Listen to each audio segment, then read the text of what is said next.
ইন্নাল্লাহা ইয়া'মুরু বিল আদলি ওয়াল ইহসান ওয়া ইতা'i যিল কুরবা ওয়া ইয়ানহা আনিল ফাহশাই ওয়াল মুনকার ওয়াল বাগি ইয়া'iযুকুম লাআল্লাকুম তাযাক্কারুন।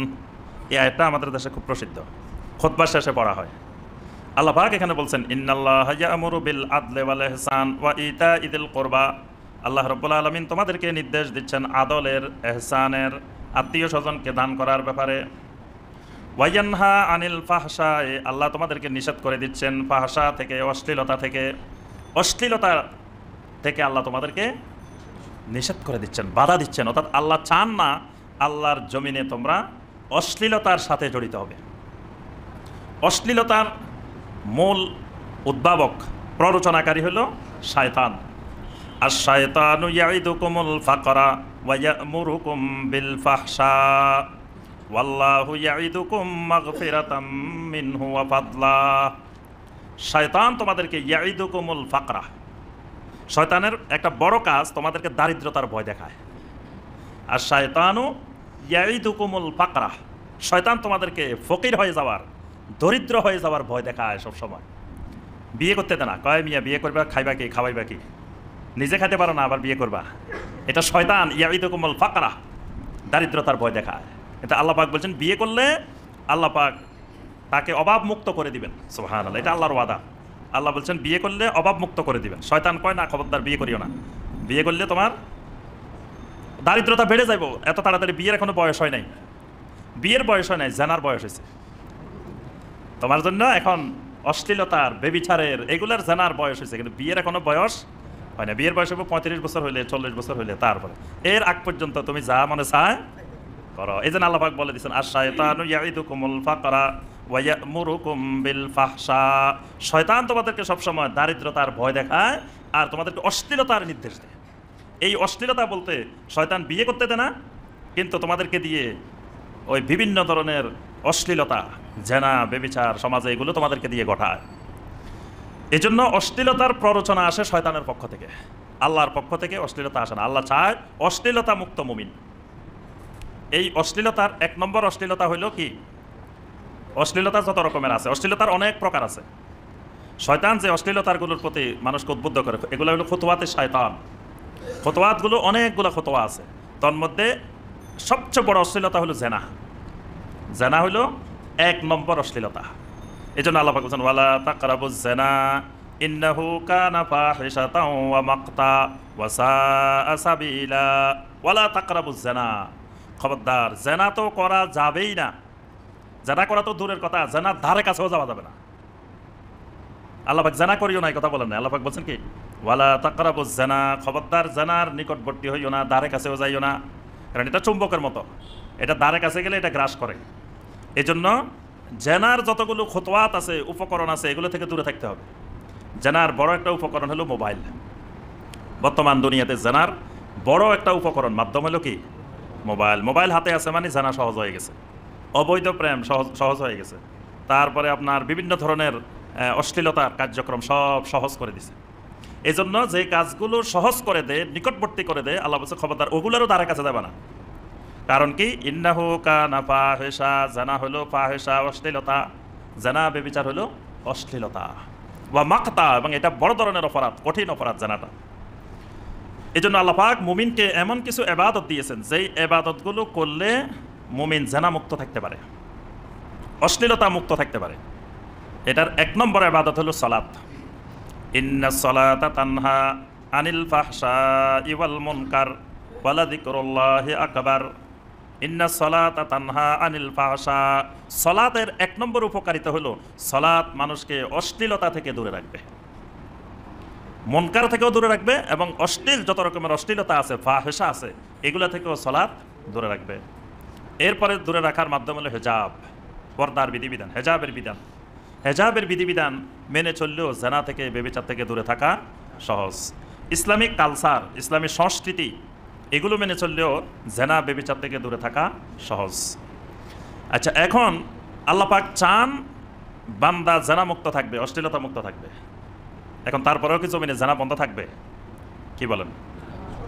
হ্যাঁ, শয়তান তো এটার পিছনে ইন্ধন দিবেই। আর আল্লাহ পাক এই ক্ষেত্রে পরীক্ষা করার জন্য আল্লাহ ইচ্ছা করলে যারা বন্ধ করে দিতে পারেন, কিন্তু আল্লাহ পাক জমিনে এইভাবে করেন না। এটা আল্লাহর সুন্নত হলেও এইভাবে আল্লাহ করেন না। এখন জমিনে কোনো মুমিন, এবং অনেক মুফাসসিরিন কেরাম ফুকাহায়ে কেরাম বলছে মুমিন হোক গায়রে মুমিন হোক সবার জন্য এই বিধান প্রযোজ্য হবে। ইসলামী রাষ্ট্রে যদি অমুসলিমও জানা করে তাহলেও এই আইন এই বিধান প্রযোজ্য হবে। আবার কোনো কোনো ইমামরা বলছেন না, এটা শুধু মুসলিমদের জন্য, অমুসলিমদের জন্য তাদের সাথে পরামর্শ করে তাদের শাস্তি নির্ধারণ করা হবে, তবে অমুসলিমদেরকেও জানা করার সুযোগ দেওয়া হবে না। কারণ এটা মানবিক বিপর্যয় ঘটায় সমাজে। এটা শুধু মুসলিম না, এটা মুসলিম অমুসলিম নির্বিশেষে সকল মানবতার মধ্যে এটা মহাবিপর্যয় ঘটায়। এটা মানবতা বিরোধী অপরাধ। এখন যদি কেউ জেনা করে দুই অবস্থায় করতে পারে, বিবাহিত অবস্থায়ও করতে পারে, অবিবাহিত অবস্থায়ও করতে পারে। এখানে আল্লাহ রাব্বুল আলামিন অবিবাহিত অবস্থার বর্ণনা দিয়েছেন, আর অসংখ্য হাদিসের মাধ্যমে, সহিহ হাদিসের মাধ্যমে বিবাহিত ব্যক্তিদের শাস্তির হুদুদ বর্ণনা করা হয়েছে। এজন্য হাদিস দ্বারাও ফরজ সাব্যস্ত হয়, হাদিস দ্বারাও হুদুদ সাব্যস্ত হয়। আল্লাহ পাক এখানে প্রথম এই জেনার হুদুদ বর্ণনা করে বলেন, আয-যানিয়াতু ওয়াজ-যানি ফাজলিদু কুল্লা ওয়াহিদিম মিনহুমা মিয়াতা জালদা। আয-যানিয়া জেনাকারিনী, নারী জেনাকারী, ওয়াজ-যানি এবং পুরুষ জেনাকারী, ফাজলিদু কুল্লা ওয়াহিদিম মিনহুমা মিয়াতা জালদা, তাদের প্রত্যেককেই 100 বেত্রাঘাত দাও। এদের হুদুদ হলো, শাস্তি হলো যদি সাক্ষী দ্বারা প্রমাণিত হয়। কতজন সাক্ষী? 4 জন সাক্ষী। খালি একজনে বললো আর জানা করছে তা না, সাক্ষী লাগবে 4 জন। 4 জনে দেখছে এরকম, কারণ 4 জন একসাথে একটা মিথ্যার উপরে, মিথ্যা অপবাদের উপরে একমত হওয়া অসম্ভব। এই জন্য আল্লাহ রাব্বুল আলামিন 4 জন আবার একসাথে দেখতে হবে। একজনে যদি কেউ আমি সকাল 9টায় দেখছি, আরেকজন করে তো আমি 12টায় দেখছি, তাও হবে না। 4 জন একসাথে দেখবে। তো 4 জনকে দেখা দেখা কি কেউ জানা করবে? অর্থাৎ আল্লাহ সুবহানাহু ওয়া তাআলা আইনগুলো এমনভাবে দিচ্ছেন যে আইনও দিচ্ছেন, আবার আইনটা প্রয়োগ করাও কিন্তু অনেক কঠিন। মানে এই আইন বাস প্রয়োগ হওয়া মানে যে সব জানাকারী 100 বেত্রাঘাত হবে এরকম না। অর্থাৎ এটার মূল উদ্দেশ্য হলো সমাজ থেকে জানা উচ্ছেদ করা, বেত্রাঘাত করা। এটা আল্লাহ রাব্বুল আলামিনের উদ্দেশ্য নয়। এই জন্য আল্লাহ পাক বলেন জানাকারিনী এবং জানাকারী উভয়কেই, প্রত্যেককেই মিয়াতা জালদাহ, এদের শাস্তি হলো 100 বেত্রাঘাত। বেতটা কেমন হবে? এই বেতটা ওই যুগের, যেই যুগে এই শাস্তি যে সময় কার্যকর হবে, ওই সমাজে ওই রাষ্ট্রের যারা ওলামায়ে কেরাম থাকবেন তারা নির্ধারণ করবেন এটা কেমন হবে। আচ্ছা, এখন এদের 2 জনেই অবিবাহিত। এখন যদি বিবাহিত হয়, আশ-শাইখু ওয়াশ-শাইখাতু ইযা জানায়া ফারজিমুহুমা নাকালাম মিনাল্লাহ। বিবাহিত নারী পুরুষ যদি জানা করে, ফারজিমুহুমা, তাদেরকে রজম করো। রজমের মাধ্যমে তাদেরকে শাস্তি দাও। রজম মানে পাথর মেরে হত্যা করো। কারো কাছে মনে হতে পারে যে এটা কত বড় নিষ্ঠুর আচরণ, একজন জানা করছে আর এইভাবে পাথর মেরে হত্যা করে ফেলবে। সাথে সাথে আল্লাহ রাব্বুল আলামিন সতর্ক করে দিয়েছেন এর মাধ্যমে তোমার ঈমানও চলে যেতে পারে। এটা ঈমান ভঙ্গের একটা কারণ। কেউ যদি আল্লাহ রাব্বুল আলামিনের কোনো বিধানকে অস্বীকার করে, অথবা অস্বীকার করে না, মনে মনে অপছন্দ করে, প্রকাশ্যে বলেও না, মনে মনে এটাকে বর্বর আইন মনে করে, অসভ্য আইন মনে করে, বা বর্তমান আধুনিক যুগে এটা চলে না, এটা পুরানা আমলের, এরকম মনে করে, তার ঈমান চলে যাবে। কারণ সে কোরআনে কারিমের একটা হুদুদকে, একটা বিধানকে অস্বীকার করছে, এমনকি মনে মনে অপছন্দ করছে অথবা ঠাট্টা বিদ্রুপ করছে, তারপরেও তার ঈমান শেষ। এটা ঈমান ভঙ্গের একটা গুরুত্বপূর্ণ কারণ। এই সূত্রে দেখবেন আজকের জামানায় অনেক মুসলমানের ঈমান ভেঙে গেছে। অনেকেই এই আইনটাকে, এই হুদুদটাকে, শরীয়তের এই বিধানগুলোকে তারা মনে করে এগুলো বর্তমান যুগের উপযোগী আইন না। কেউ মনে করে এটা আপনার অসভ্য আইন, নাউজুবিল্লাহ, বর্বর আইন, বিভিন্ন রকম মনে করে বিভিন্ন জন। এটা মনে করার কোনো সুযোগ একজন মুসলিমের নাই। এবং আল্লাহ পাক প্রথমেই বলে দিয়েছেন ওয়া ফারাজনাহা, এটা ফরজ করে দিছি আমি, এটা ফরজ। প্রত্যেক মুসলিম এই আইন মানা ফরজ। তাহলে এই হুদুদটা কায়েম করবে কে? ব্যক্তি কায়েম করতে পারবে না। ব্যক্তি জানাকারীকে ধরে 100 বেত্রাঘাত দিয়ে দেবে, এটা কোনো সমাজের কোনো ব্যক্তির এই অধিকার নাই। এটা আদালত কর্তৃক সাব্যস্ত হবে, প্রমাণিত হবে, তারপরে আদালতেই রাষ্ট্রই তার শাস্তি কার্যকর করবে। এটার কোনো কিছুই ব্যক্তি পর্যায়ে করার সুযোগ নাই। ব্যক্তি পর্যায়ে করলে সমাজে বিপর্যয় দেখা দিবে। কেউ কারোর সাথে শত্রুতা আছে, দরিয়ানি করলে যে জানা করছে এরা 100 বেত্রাঘাত দাও, এরকম হয় সমাজে, অনেক সময় হয়। দেখা যায় কেউ কারোর পছন্দ করে না, তার বিরুদ্ধে একটা অপবাদ লাগাই দেয়, এরকম হতে পারে। এই জন্য এই বিধান কোনো ব্যক্তি, কোনো সামাজিক, কোনো সর্দার, কোনো নেতা এগুলো বাস্তবায়ন করতে পারবেন না। আচ্ছা, এরপরে আরও কিছু হুদুদ আছে, যেমন চুরির হুদুদ। চুরি করছে, চুরির হুদুদটা কি? ওয়াসারিকু ওয়াসারিকাতু ফাকতাউ আইদিয়াহুমা নাকালাম মিনাল্লাহ জাযাআম বিমা কাসাবা নাকালাম মিনাল্লাহ। চোর এবং চোরিনী, পুরুষ এবং নারী যদি চুরি করে উভয়কে ফাকতাউ আইদিয়াহুমা, তাদের হাত কেটে দাও। এটা একটা হুদুদ। মদ পান করছে, মদ পানের হুদুদ আছে। কেউ প্রকাশ্যে মদ পান করছে, মদের হুদুদ কি? মদ পান করলে তার শাস্তি কি? সামানিনা জালদা, 80 বেত্রাঘাত। মদ পানের হুদুদ হইল 80 বেত্রাঘাত। নামাজ পড়ে নাই, বেনামাজি, তার হুদুদ? এটা আবার আমাদের দেশে কেউ জানে না, কারণ এটা জানলে সমস্যা। বেনামাজির হুদুদ আছে, এক ওয়াক্ত নামাজ যদি কায়েম না করে তারও শাস্তি হবে, তবে তার এই শাস্তিটা নির্ধারিত না। তার এই শাস্তিটা ওই যুগের ওলামায়ে কেরাম তারা পরামর্শ করে নির্ধারণ করবে যে তার হুদুদটা কী হবে। তবে তাকে বন্দি করতে হবে। কেউ যদি সলাত আদায় না করে, সলাত ছেড়ে দেয়, তাকে বন্দি করে রাখতে হবে। বন্দি করে তাকে সলাতের ট্রেনিং দিবে জেলখানায়। জেলখানা হবে চরিত্র সংশোধনের জায়গা, সেখানে গিয়ে তাকে নামাজি বানাবে, বানানোর পরে তাকে ছেড়ে দিবে। এরপরে যদি আবার, তাহলে তার উপরে শাস্তি হুদুদ কার্যকর হবে, কারণ সে মুসলিম থাকবে আবার সলাত আদায় করবে না। এটা কোনো মুসলমানের থেকে কল্পনা করা যায় না। আচ্ছা, এইভাবে আল্লাহ রাব্বুল আলামিন অনেকগুলো অপরাধ, এগুলোর হুদুদ বর্ণনা করেছেন। আচ্ছা, এই হুদুদ কায়েমের ব্যাপারে কোনো ব্যক্তি, কোনো রাষ্ট্রের দায়িত্বে যারা থাকবেন, তারা এই ব্যাপারে কোনো সহানুভূতি কারো প্রতি দেখানোর সুযোগ নাই। যে আমার দলের লোকেরা করছে, বা আমার বংশের লোকেরা, বা আমার গোত্রের লোকেরা, বা আমার এলাকার লোকেরা, এই জন্য এদেরকে ছাড় দিয়ে দিলাম। আবার অন্য দলের লোক বা অন্য এলাকার লোক, অন্য বংশের লোক, তাই বলে তাদের জন্য এই আইন কার্যকর করলাম, এই সুযোগ ইসলামে নাই। আল্লাহ পাক সাথে সাথে বলে দিয়েছেন, ওয়ালা তাখুযকুম বিহিমা রাফাতুন ফি দীনিল্লাহ। আল্লাহর দ্বীনের ব্যাপারে কোনো রকমের সহানুভূতি যেন তোমাদেরকে পেয়ে না বসে। খবরদার, আল্লাহর দ্বীন বাস্তবায়নের ব্যাপারে, আল্লাহর এই হুকুম বাস্তবায়নের ব্যাপারে কোনো ধরনের দয়া অনুগ্রহ তোমাদের অন্তরে যেন পেয়ে না বসে। ইন কুনতুম তুমিনুনা বিল্লাহি ওয়াল ইয়াউমিল আখির, যদি তোমরা সত্যিকারে আল্লাহ এবং আখিরাতের উপরে ঈমান আনো, যদি আসলে ঈমানদার হও, তাহলে আল্লাহর এই দ্বীন পালনের ব্যাপারে কোনো সহানুভূতি, কোনো অনুগ্রহ, কোনো দয়া দেখানোর সুযোগ তোমাদের, কারণ তোমরা কি আল্লাহ থেকে বেশি ভালোবাসো নাকি বান্দাকে? যে আল্লাহ তাদেরকে সৃষ্টি করেছেন, যে আল্লাহ তাদের রিজিকের ব্যবস্থা করেছেন, যে আল্লাহ তাদেরকে পৃথিবীতে বেঁচে থাকার মতো সব উপকরণ দিয়েছেন, সে আল্লাহ থেকে তুমি কি বেশি মহব্বত করো? তো সে আল্লাহ বলতেছেন এই শাস্তি কার্যকর করো, সুতরাং তোমাদের কারো এই দয়া দেখানোর সুযোগ নাই। নবী সাল্লাল্লাহু আলাইহি সাল্লামের যুগে বনু মাখজুমিয়া গোত্রের এক মহিলা চুরি করছে। বনু মাখজুমিয়া গোত্রটা খুব প্রসিদ্ধ কাওম, প্রসিদ্ধ গোত্র। এই গোত্রের এক মহিলা চুরি করছে।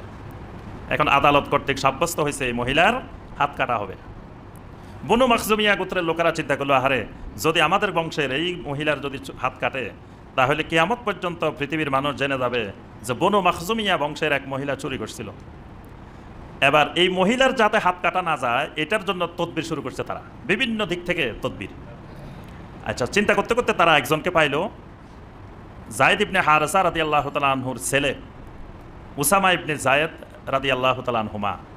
কারণ উনি ছিলেন হিব্বু রাসূলিল্লাহ সাল্লাল্লাহু আলাইহি ওয়াসাল্লাম, নবী সাল্লাল্লাহু আলাইহি ওয়াসাল্লামের সবচেয়ে মহব্বতের যেই সাহাবীরা ছিলেন তার মধ্যে একজন। সুবহানাল্লাহ।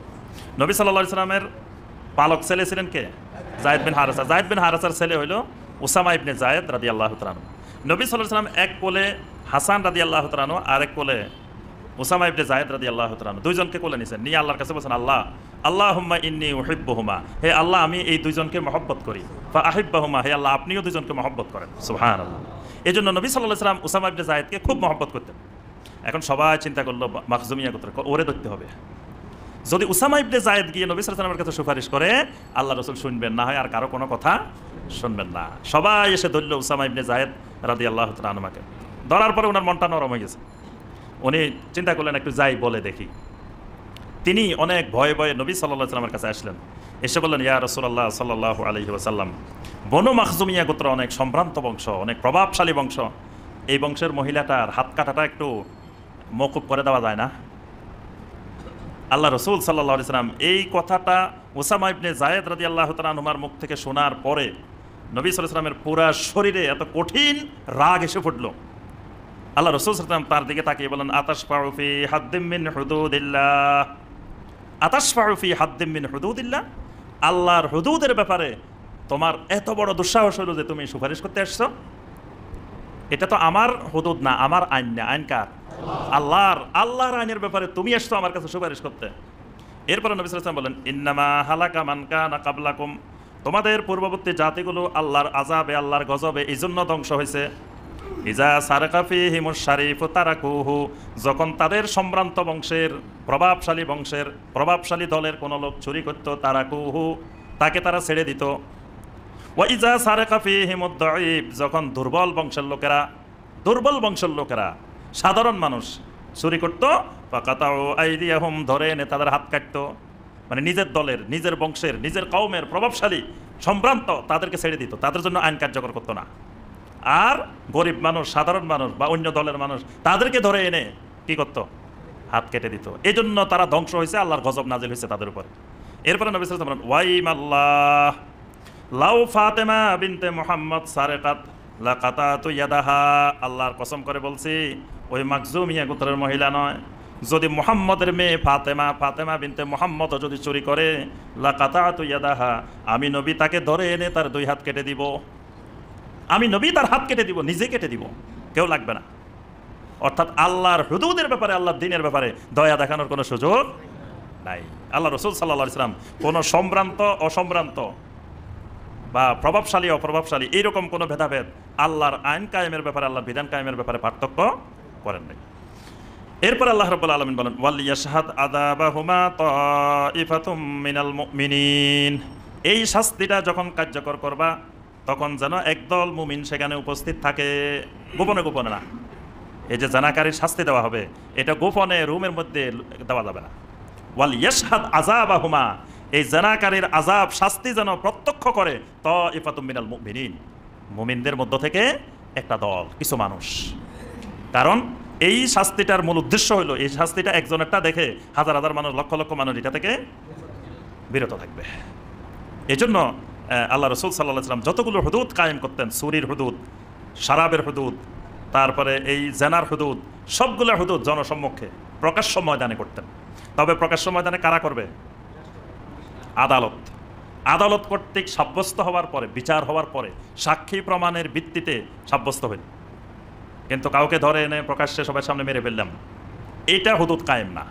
হুদুদ কায়েম হতে হলে সাক্ষী প্রমাণের ভিত্তিতে প্রমাণিত হতে হবে। তারপরে আদালতের নির্দেশনায় আদালত কর্তৃক প্রকাশ্য জনসমক্ষে একটা ময়দান থাকবে, একটা মাঠ থাকবে, ওই মাঠে হুদুদ কায়েম করা হবে, যাতে হাজার হাজার জনতা এই হুদুদটা সরাসরি প্রত্যক্ষ করে। এইরকম একটা দুটো হুদুদ কায়েম হলে সমাজের সব অপরাধ এমনিতে কমে যাবে। অপরাধ একবারে বন্ধ হবে না, 2-1টা থাকবে সবসময়, কিন্তু অপরাধ কমে যাবে। এজন্য যে হাত কাটার বিধান চালু হইলে বা পাথর মারার বিধান চালু হইলে তার অর্থ এই নয় যে বাংলাদেশের অনেক মানুষ হাত কাটা মানুষ পাওয়া যাবে। হাত কাটা মানুষ খুঁজে পাওয়া যাবে না, কারণ চুরি করবে না মানুষ, হাত কাটবে কেন? জেনাই করবে না, পাথর মারে হত্যা করা হবে কেন? এগুলো অটোমেটিক বন্ধ হয়ে যাবে। আর এই বিধান কার্যকরের আগে আরও কিছু কাজ আছে। এই বিধানকে তো হঠাৎ করে কার্যকর করা যাবে না। জেনার সব দরজা খুলে রাখছি, সব খুলে রেখে জেনা করলে ধরে এনে পাথর মারা শুরু করব। চুরির সব দরজা খোলা, রাত্রে আপনি দরজা বন্ধ করেন নাই, দরজা সবগুলো খুলে দিয়েছেন, খুলে আবার এখানে কেউ পাহারাও নাই, সব বাড়িতে যায় শুয়ে রয়েছেন, এখানে মূল্যবান জিনিস রাখে গেছেন, আরেকজন চুরি করছে ধরিয়ে আনি হাত কেটে দিবেন। অথবা কারো বাড়িতে 1 সপ্তাহ রান্না হয় নাই, ক্ষুধার তাড়নায় সেই এসে চুরি করে নিয়ে গেছে, ধরিয়ে এনে হাত কাটে দিবেন। ইসলাম এত অসভ্য নীতি ইসলামে নাই। অর্থাৎ হাত কাটার আগে, জেনার শাস্তি প্রয়োগ করার আগে আরও অনেক করণীয় আছে।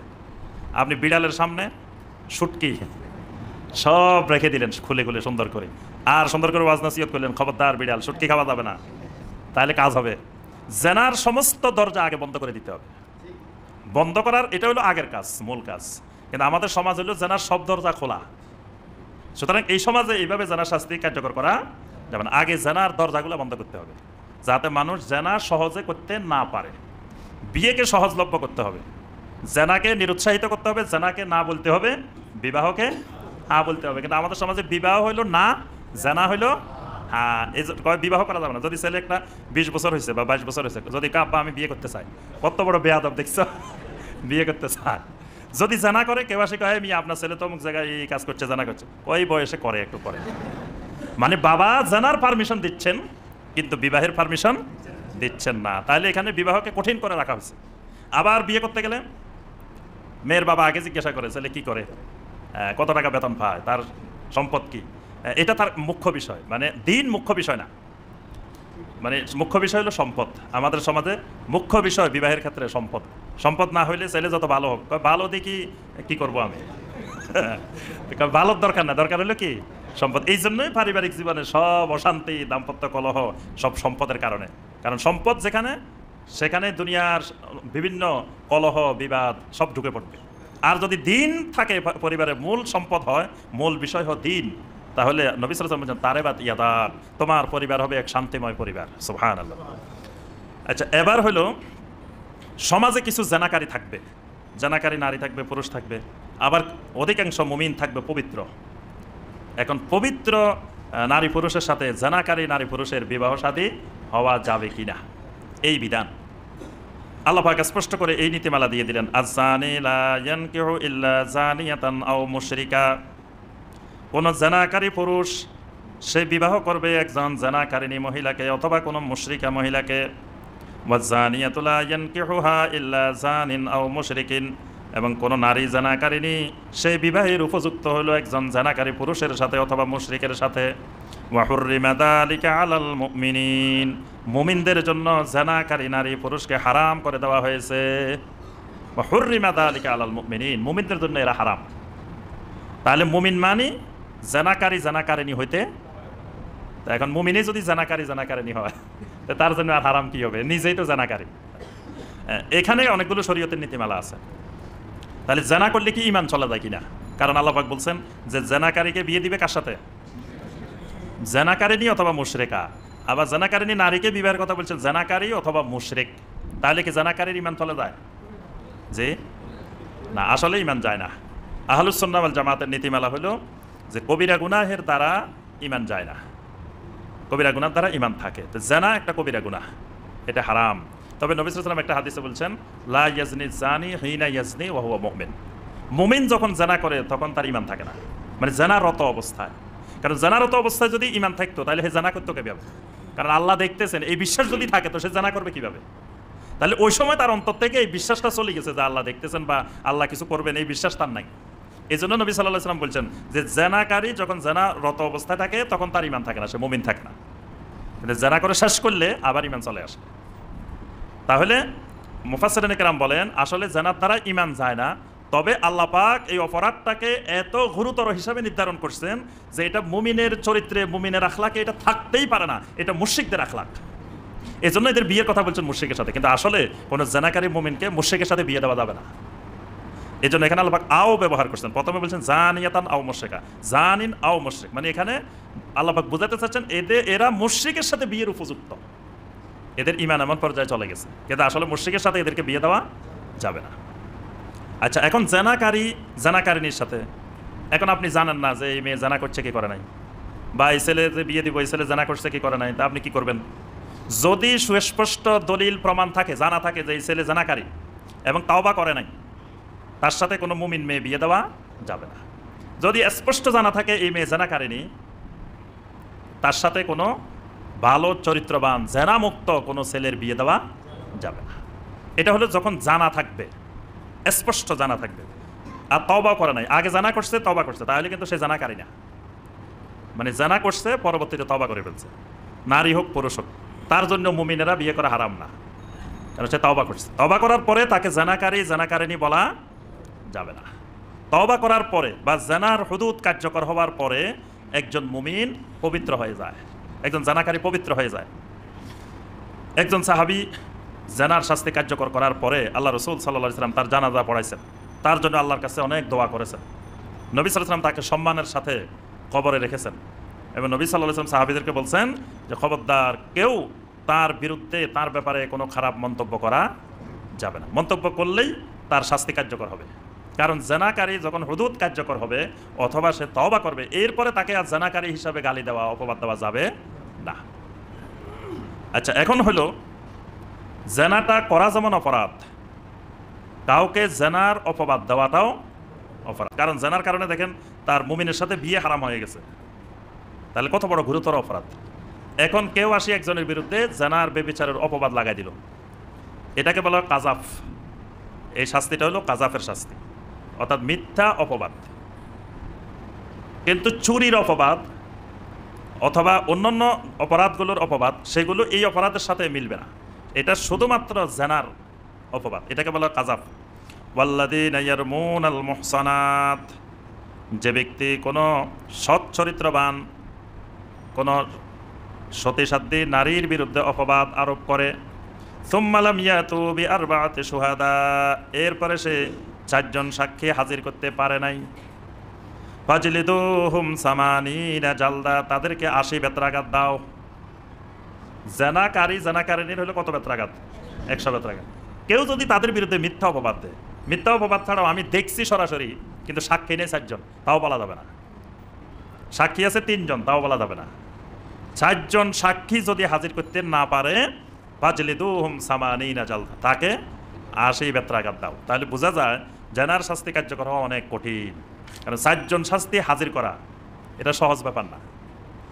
আবার আপনি যদি 4 জন সাক্ষী হাজির করতে না পারেন, আপনার উল্টা শাস্তি হবে 80 বেত্রাঘাত। জেনাকারী শাস্তি না হয় শাস্তি কার? যিনি অভিযোগ করছেন, মামলা দায়ের করছেন, ওনার বাদীর শাস্তি 80 বেত্রাঘাত। তাহলে সহজে এমন বাদী খুঁজে পাওয়া যাবে না সমাজে, যেই বাদী কারো বিরুদ্ধে কারো ব্যাপারে জেনার বিচার নিয়ে যাবেন। কারণ তিনি যদি 4 জন সাক্ষী হাজির করতে না পারেন, তাহলে উল্টা তাকে 80 বেত্রাঘাত দেওয়া হবে। ওয়ালা তাকবালু লাহুম শাহাদাতান আবাদা, এই ব্যক্তির জীবনে কোনোদিন কোনো সাক্ষ্য গ্রহণযোগ্য হবে না। একটা 80 বেত্রাঘাত দিতে হবে, আবার তার সাক্ষী কোনো ক্ষেত্রে জীবনে কোনোদিন তার সাক্ষ্য গ্রহণযোগ্য হবে না। ওয়া উলাইকা হুমুল ফাসিকুন, আল্লাহ পাক বলেন এই মানুষগুলো হলো পাপী, ফাসিক, এরা হলো ফাসিক। ইল্লাল্লাযীনা তাবু মিন বাদি যালিকা ওয়া আসলাহু, তবে যদি কেউ এরপরে তওবা করে নেয়, নিজেকে সংশোধন করে নেয়, ফা ইন্নাল্লাহা গাফুরুর রাহিম, আল্লাহ রাব্বুল আলামিন গাফুরুর রাহিম। সুবহানাল্লাহ। তওবা করলে, ইসলাহ করলে। মারসাদ ইবনে আবু মারসাদ রাদিয়াল্লাহু তাআলা আনহু একজন প্রসিদ্ধ সাহাবী। তিনি এক মেয়ের জন্য বিয়ে করতে গেলেন, জানতে পারলেন এই মেয়ে জানাকারিনী। নবী সাল্লাল্লাহু আলাইহি ওয়াসাল্লামের কাছে আসলেন, ইয়া রাসূলুল্লাহ সাল্লাল্লাহু আলাইহি ওয়াসাল্লাম, আমি কি এই মেয়েকে বিয়ে করতে পারি? তো নবী সাল্লাল্লাহু আলাইহি ওয়াসাল্লাম 2 বার কোনো উত্তর দেন নাই। তৃতীয়বার আল্লাহ রাসূল সাল্লাল্লাহু আলাইহি ওয়াসাল্লাম বললেন, ইয়া মারসাদ লা তানকিহুজ জানিয়া, খবরদার কোনো জানিয়াকে, জানাকারিনী নারীকে তুমি মুমিনের জন্য বিবাহ করা যাবে না। নবী সাল্লাল্লাহু আলাইহি ওয়াসাল্লাম সরাসরি নিষেধ করে দিয়েছেন, কারণ ওই মেয়ে জানাকারিনী, এটা স্পষ্ট জানা যায়, জানা গিয়েছে। ঠিক সমাজে এরকম স্পষ্ট জানাকারিনী যদি হয়, তাকে কোনো মুমিন পুরুষ বিয়ে করতে পারবে না। আবার পুরুষ জানাকারী, তাও যদি স্পষ্ট জানা যায়, তাহলে কোনো মুমিনা মেয়ে তার কাছে বিয়ে দেওয়া যাবে না। আর কাযাফের শাস্তি আল্লাহ রাব্বুল আলামিন বর্ণনা করলেন। বর্ণনা করার পরে কয়েকজন সাহাবী মনে মনে কয়, ভিতরে ভিতরে প্রশ্ন আসছে মনের ভিতরে। তন্মধ্যে একজন ছিলেন সাদ ইবনে উবাদা আনসারী রাদিয়াল্লাহু তাআলা। কয়, আচ্ছা ঠিক আছে, আমি এক জায়গায় দেখলাম জানা করতেছে, স্পষ্ট দেখছি, কিন্তু 4 জন সাক্ষী পাই নাই, এই জন্য কারোর বলতেও পারলাম না, শাস্তিও কিছু হলো না, এইটা সহ্য করা যায়। কিন্তু আমি ঘরে আসলাম, ঘরে আসে দেখি আমার স্ত্রী কারোর সাথে জানা করতেছে। এখন 4 জন সাক্ষী আনতে আনতে তো কি জানাকারী বসে থাকবো নাকি? তাহলে এখন নিজের ঘরে এই অবস্থা দেখলাম, তখন আমার কি হবে? তখন তো না পারবো সহ্য করতে, না পারবো আবার বিচারও পাইতে, তখন আমাদের পরিস্থিতি কি হবে? বাহিরের গুলা বা মেনে নিলাম, বাহিরের গুলা সহ্য করে রইলাম, যেহেতু 4 জন আনতে পারি নাই, বিচারও দিতে পারলাম না, বলতেও পারলাম না, দেখার পরেও আমি চুপচাপ। কিন্তু নিজের ঘরে যদি এই কাণ্ড হয়, তখন কি হবে? আল্লাহ সুবহানাহু ওয়া তাআলার সাথে সাথে এই বিধানও দিয়ে দিলেন। এটার নাম হলো লিআন, লিআনের বিধান। শরীয়তের একটা গুরুত্বপূর্ণ বিধান হলো লিআন। কোনো ব্যক্তি যদি তার স্ত্রীকে বা তার স্বামীকে, স্ত্রী যদি তার স্বামীকে জানা করতে দেখে, প্রকাশ্যে দেখেছে, এখন 4 জন সাক্ষী আনতে পারে না, তখন কি করবে? তখন শরীয়তের ভাষায় লিআনের হুকুম কার্যকর হবে। লিআনটা কি? ওয়াল্লাযীনা ইয়ারমুনা আযওয়াজাহুম, কোনো ব্যক্তি যদি তার স্বামী অথবা স্ত্রীর বিরুদ্ধে অভিযোগ নিয়ে আসে, ওয়ালাম ইয়াকুল লাহুম শুহাদা ইল্লা আনফুসুহুম, সে নিজে ছাড়া আর কোনো সাক্ষী নাই, ফাশাহাদাতু আহাদিহিম আরবাউ শাহাদাতিন বিল্লাহি ইন্নাহু লামিনাস সাদিকিন, তখন সে 4 বার আল্লাহকে সাক্ষী রেখে কসম করবে যে সে সত্যবাদী। 4 বার বলবে, আল্লাহর কসম আমি জানা করি নাই, আল্লাহর কসম আমি জানা করি নাই, আল্লাহর কসম আমি করি নাই, এরকম 4 বার বলবে। 5ম বার ওয়াল খামিসাতু আন্না লানাতাল্লাহি আলাইহি ইন কানা মিনাল কাযিবিন, 5ম বার বলবে, আল্লাহর কসম যদি আমি জানা করি, আমি যদি মিথ্যাবাদী হই, আমার উপরে আল্লাহর লানত বর্ষিত হোক। 5ম বার বলবে। 4 বার কসম করে বলবে যে সে মিথ্যা বলতেছে না, সে সত্যবাদী। 5ম বার বলবে, আমি যদি মিথ্যাবাদী হই, আমার উপরে আল্লাহর লানত। ওয়ায়াদরাউ আনহাল আযাবা আন তাশহাদা আরবা'a শাহাদাতিন বিল্লাহি ইন্নাহু লামিনাল কাযিবিন ওয়াল খামিসাতা আন্না কাতাবাল্লাহি আলাইহা ইন কানা মিনাস সাদিকিন। ঠিক একইভাবে যদি স্ত্রীও এরকম অবস্থায় পায়, তাহলে মানে স্বামীকে পায়, তো স্বামী 4 বার এরকম বলবে যে আমি আল্লাহর কসম করে বলতেছি আমি মিথ্যাবাদী না। আর 5ম বার বলবে যদি সে তার দাবিতে সত্যবাদী হয় তাহলে আমার উপরে আল্লাহর গজব বর্ষিত হোক। নবী সাল্লাল্লাহু আলাইহি ওয়াসাল্লামের কাছে এরকম একটা মামলা আসছে। নবী সাল্লাল্লাহু আলাইহি ওয়াসাল্লামের জীবিত অবস্থায় হেলাল ইবনে উমাইয়া রাদিয়াল্লাহু তাআলা আনহু তার স্ত্রীর ব্যাপারে তিনি দেখেছেন তার স্ত্রী জানা করছে। এখন তিনি অভিযোগ নিয়ে আসছেন নবী সাল্লাল্লাহু আলাইহি ওয়াসাল্লামের কাছে, স্ত্রীও আসছে তিনিও আসছেন। তখন নবী সাল্লাল্লাহু আলাইহি ওয়াসাল্লাম বললেন, শোনো, দুনিয়ার আযাবের থেকে আখিরাতের আযাব অনেক ভয়াবহ, দুনিয়ার শাস্তি থেকে আখিরাতের শাস্তি অনেক কঠিন, তোমরা কে সত্যবাদী স্পষ্ট করে বলো। এখানে স্ত্রীও কয় না আমি করি নাই, হেলাল ইবনে উমাইয়া রাদিয়াল্লাহু তাআলা আনহু কয় না সে করছে। তখন নবী সাল্লাল্লাহু আলাইহি ওয়াসাল্লাম প্রথমে হেলাল ইবনে উমাইয়া রাদিয়াল্লাহু তাআলা আনহুকে বললেন, তুমি বলো, 4 বার বলো যে আল্লাহর কসম সে মিথ্যাবাদী, আল্লাহর কসম সে মিথ্যাবাদী, আল্লাহর কসম সে মিথ্যাবাদী, আল্লাহর কসম সে মিথ্যাবাদী। 4 বার বলার পরে চতুর্দিক থেকে সাহাবায়ে কেরামরা বলে উঠলেন, এই হেলাল ইবনে উমাইয়া আল্লাহকে ভয় করো, আল্লাহকে ভয় করো, খবরদার 5মটা বলিও না, কারণ তোমার ভুলও হইতে পারে, তুমি হয়তো স্পষ্ট দেখো নাই, তুমি একজন নারীর ব্যাপারে এরকম অপবাদ আরোপ করিও না। বারবার সতর্ক করতেছেন, কিন্তু তিনি 5ম বারে বললেন যদি সে মিথ্যাবাদী হয় তাহলে আল্লাহর গজব, আল্লাহর লানত আমার উপরে বর্ষিত হোক। হেলাল ইবনে উমাইয়ারটা শেষ। এবার ওই নারীকে আল্লাহ রাসূল ডাকলেন, নারীকে বললেন তুমি বলো। নারী 4 বার বলছেন যে আল্লাহর কসম আমি এই দাবিতে সত্যবাদী, আল্লাহর কসম আমি সত্যবাদী, আল্লাহর কসম আমি সত্যবাদী, আল্লাহর কসম আমি সত্যবাদী। এরপরে সমস্ত সাহাবায়ে কেরাম বললেন যে তুমি 5ম বার আর যাইও না, দুনিয়ার আযাবের থেকে আখিরাতের আযাব অনেক কঠিন, আল্লাহকে ভয় করো, আল্লাহকে ভয় করো।